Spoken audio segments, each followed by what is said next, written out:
about, say again, what about the beach in public? There's not always Christians there. People there on purpose for bad reasons. There's people there to build a sandcastle.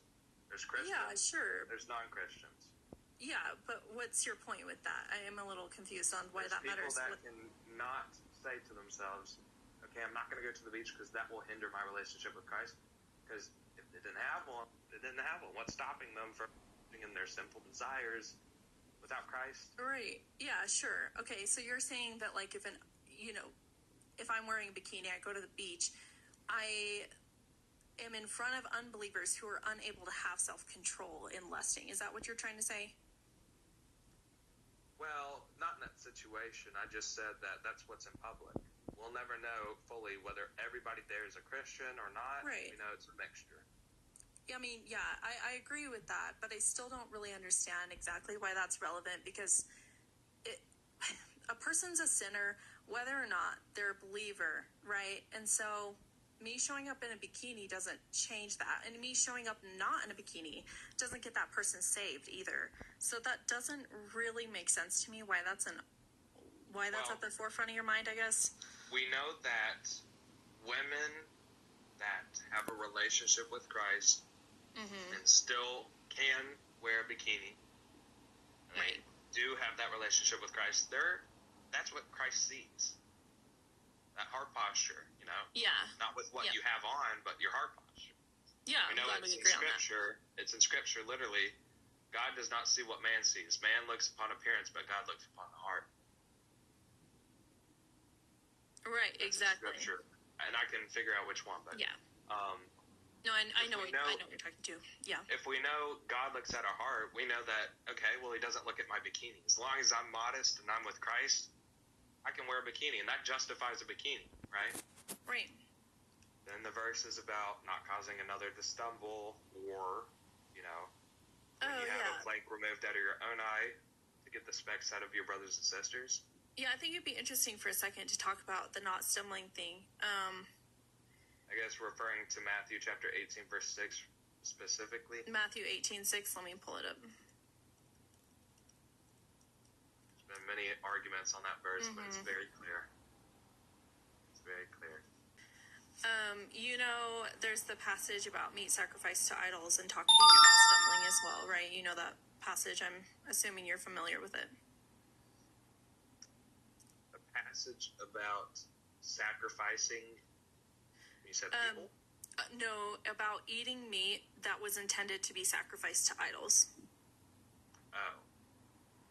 I'm not familiar with those verses. Okay, I would recommend looking them up. Let me find out the exact reference real quick.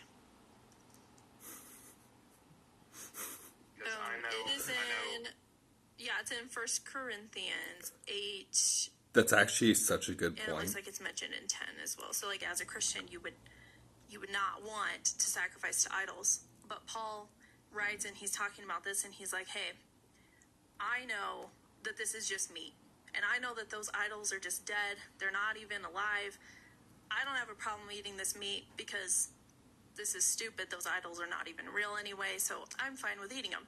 However, there are other people around me that I know for sure struggle with this, and they're, the weaker brother who feels like it is wrong to eat this meat. So I'm not going to eat in front of them lest I make them stumble.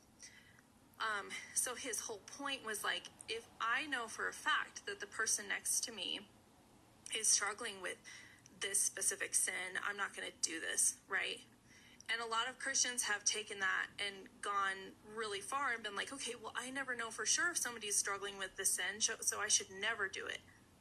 But that's not what it says. It's reading into the passage, and if you were to take that point of view, there would be so many things you'd have to cut out of your life with that point of view. Like, I'm sure, like, if you're a Baptist, it's probably likely that you don't believe that drinking is okay. But there are quite a few Christians who believe that it is.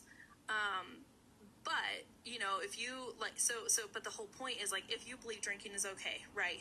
And you go out and you drink in front of someone who literally is an alcoholic and they're sober for 3 months and they're still struggling, that is being a stumbling block. Because for certain, if you lived your life constantly thinking about, are all of my little choices today maybe going to accidentally offend somebody or make somebody stumble or sin?